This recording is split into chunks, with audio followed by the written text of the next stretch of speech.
រឿងព្រាហ្មណ៍3នាក់ដណ្ដើមស្រីម្នាក់ធ្វើប្រពន្ធ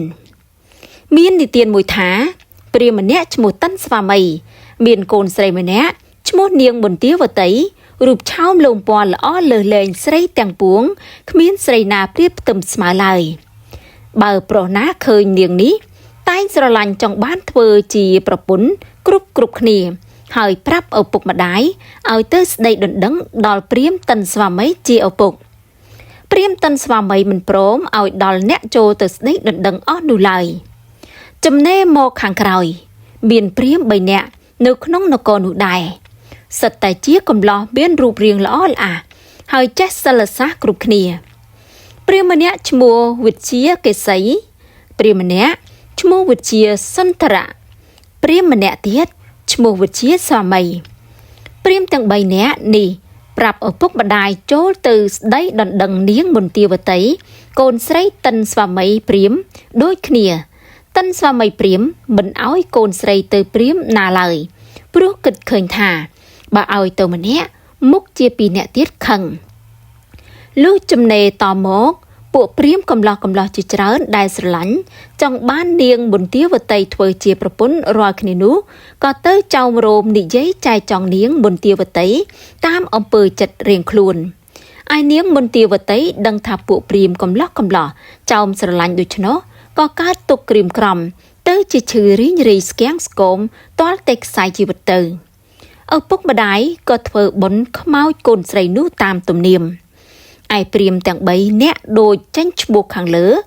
ដែលស្រឡាញ់ចង់បាននាងមន្ទាវតីធ្វើជាប្រពន្ធគ្រប់គ្នានោះកាលបើបានដឹងដំណឹងថានាងមន្ទាវតីខ្សែជីវិតទៅហើយក៏នៅតែជាប់ចិត្តអាឡោះអាល័យនាងនោះឥតភ្លេចម្ល៉េះហើយព្រាហ្មណ៍ឈ្មោះវិជ្ជាកេសីប្រមូលឆ្អឹងធាតុនាងមន្ទាវតីយកទៅកប់នៅព្រៃមួយហើយទួញយំចាំយាមល្បាតរៀងទៅឯព្រាហ្មណ៍ឈ្មោះវិជ្ជាសន្តរៈហេតុតែមានចិត្តអាឡោះអាល័យនាងពេកក៏ទៅយំបោកខ្លួនប្រាណប្រាស់ដេកននាលនៅធ្នោខ្មោចនាងនោះឯងចំណែកព្រាហ្មណ៍ឈ្មោះវិជ្ជាសាមីក៏កើតទុកសង្រេងឥតស្បើយសោះឡើយម្ល៉េះហើយក៏ដើរទៅពឹងពាក់សំណាក់អាស្រ័យនៅនឹងព្រាហ្មណ៍ម្នាក់រុជិស្វាមីលើកដៃសំពះសូមរៀនសិលសាស្ត្រមុនអាគមវិជ្ជាការឯរុជិស្វាមីព្រាហ្មណ៍ជាគ្រូអាចារ្យអាណិតក៏បង្រៀនវិជ្ជាស្វាមីព្រាហ្មណ៍ឲ្យចេះសិលប្រុសនិងសិលជប់ពូកែឆត់ឆាប់ដូចចិត្តលុះវិជ្ជាស្វាមីព្រាហ្មណ៍កំឡោះរៀនសិលសាស្ត្រនេះចេះមុនប្រុសជប់ស្រាច់ហើយក៏សំពះ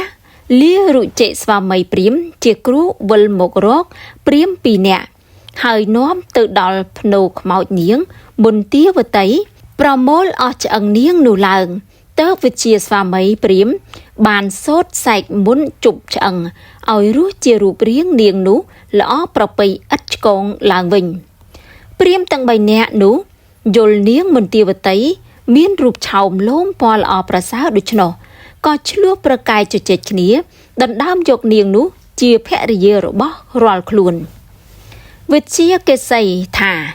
អញយកឆ្អឹងនាងនេះទៅកប់នៅព្រៃស្មសានហើយអញចាំយាមល្បាតឥតអ្នកណាជួយអញសោះនាងនេះគួរតែបានជាភរិយាអញ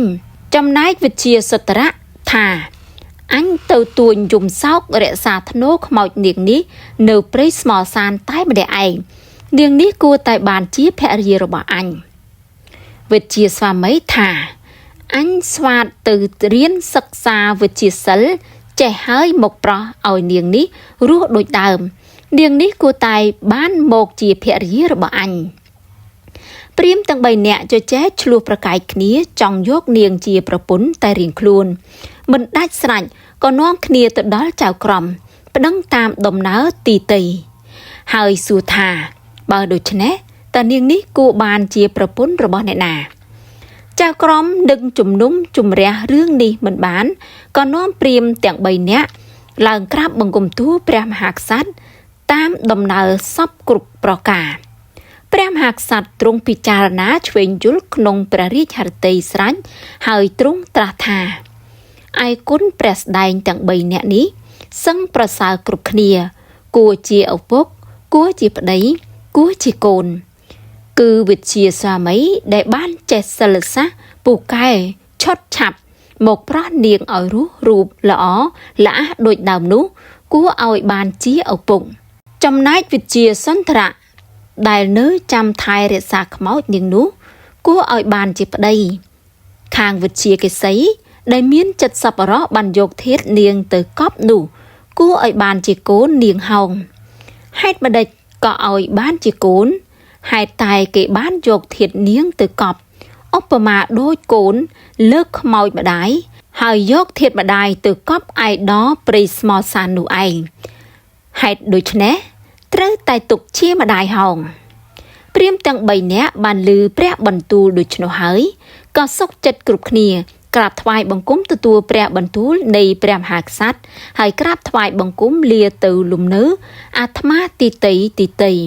ព្រះមហាក្សត្រទ្រង់កាត់សេចក្តីដូច្នេះហៅសុគតិកៈមៈណੰសុចរិតយុត្តិធម៌ល្អប្រពៃហោង